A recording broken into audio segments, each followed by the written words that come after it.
Buenos días, hermanos. El día de hoy nos corresponde dar lectura al capítulo 9 del libro de Josué.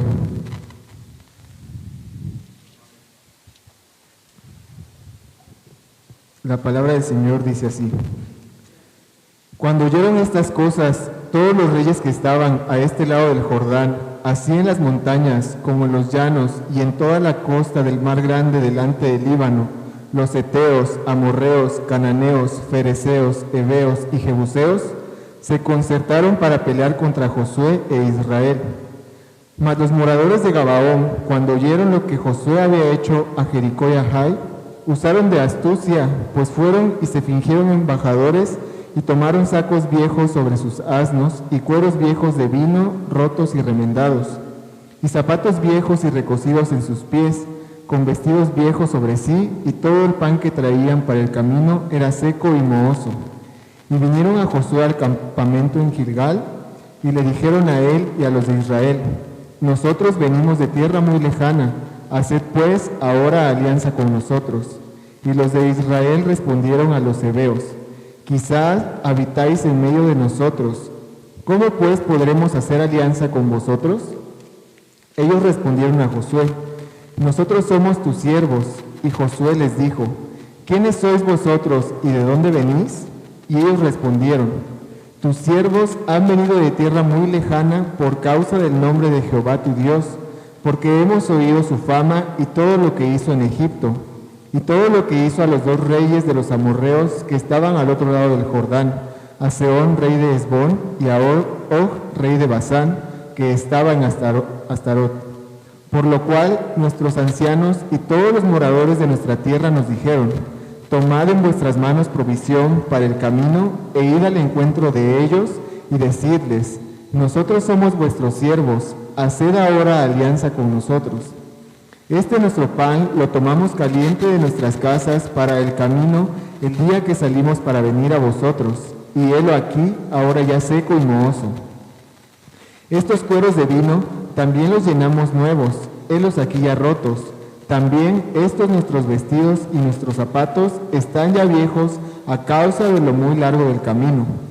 Y los hombres de Israel tomaron de las provisiones de ellos y no consultaron a Jehová. Y Josué hizo paz con ellos y celebró con ellos alianza, concediéndoles la vida. Y también lo juraron los príncipes de la congregación. Pasados 3 días después que hicieron alianza con ellos, oyeron que eran sus vecinos y que habitaban en medio de ellos.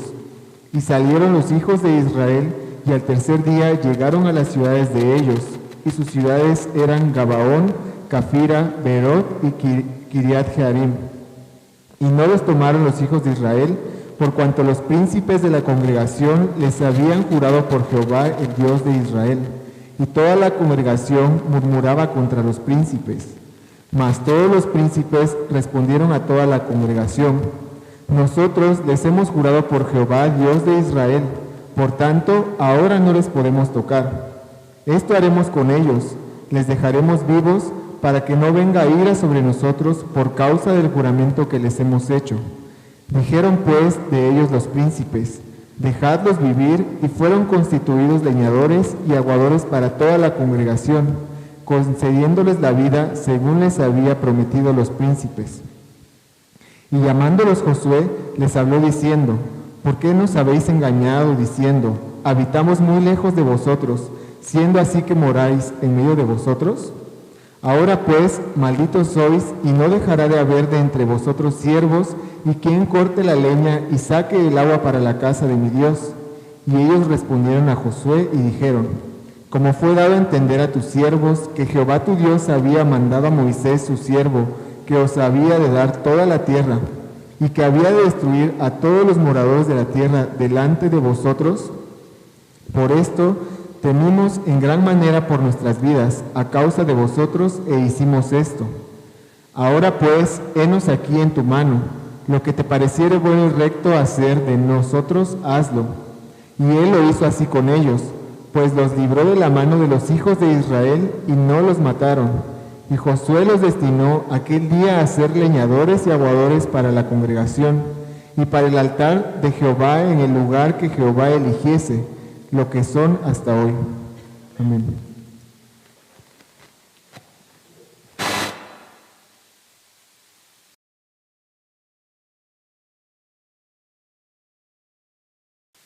En el capítulo 7 y en el capítulo 8 de Josué hemos visto dos respuestas que son contrastantes.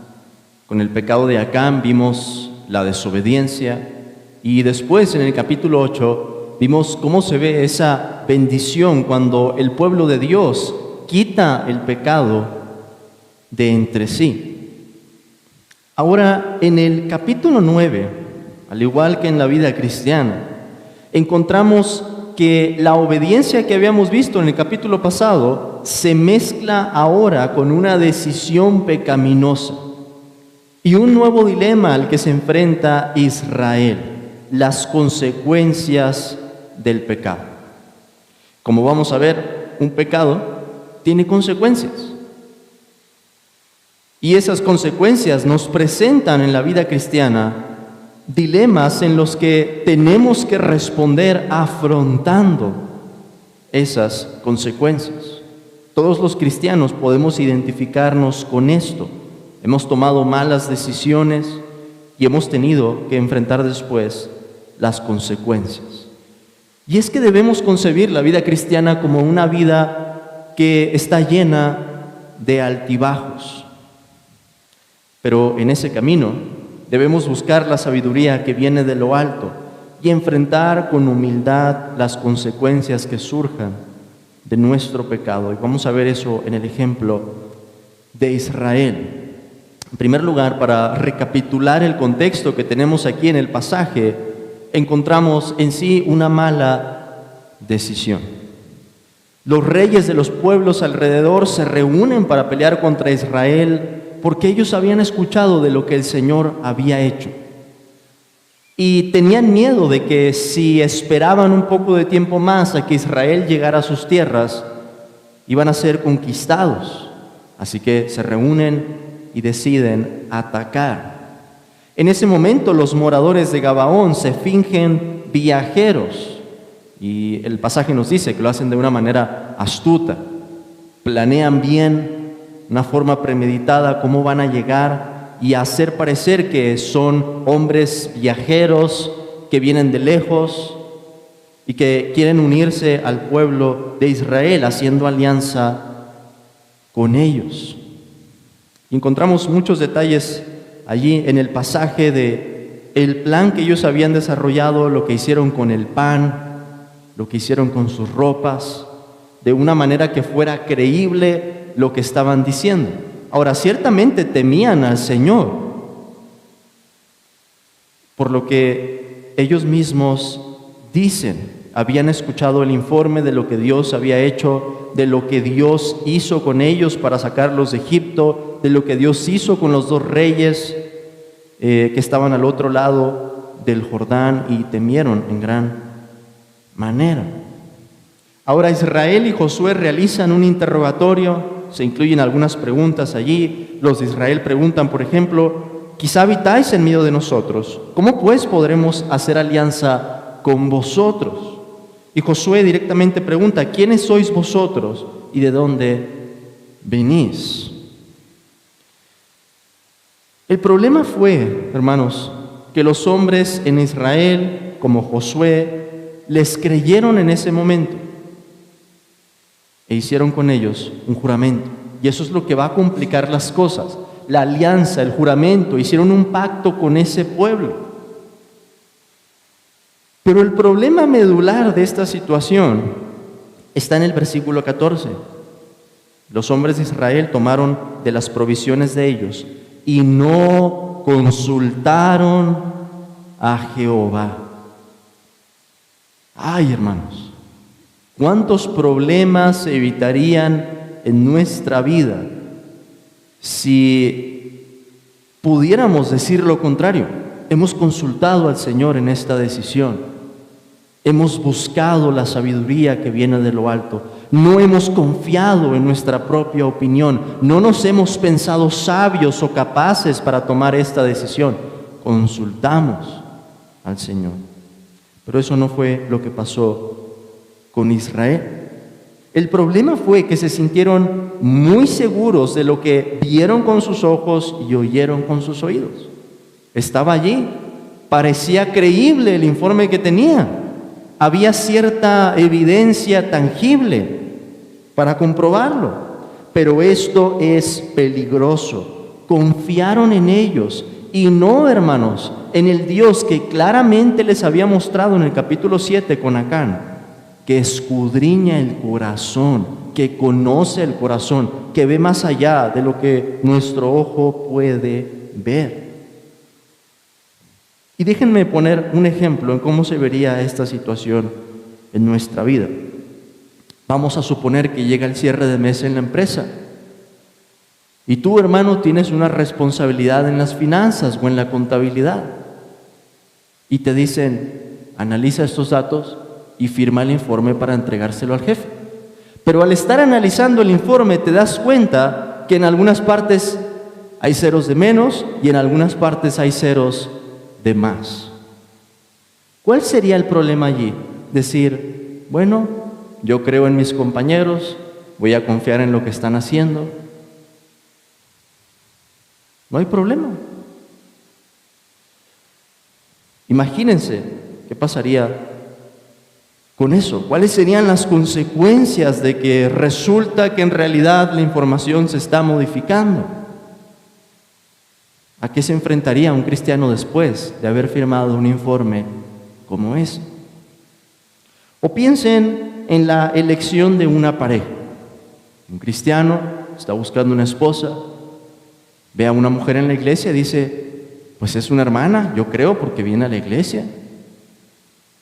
Y quizás parecería que hay ciertas evidencias que lo inducen a pensar que es una hermana. Pero después de que se casa, resulta que era una mujer rencillosa. Resulta que después de 2, 3 meses le dice, yo ya no quiero ir a la iglesia. ¿Dónde está el problema? No digo que siempre sea el caso, hermanos. Pero el problema es que en muchas de las decisiones más importantes que tenemos, nos metemos en dilemas porque al principio no consultamos al Señor. No pedimos de su sabiduría.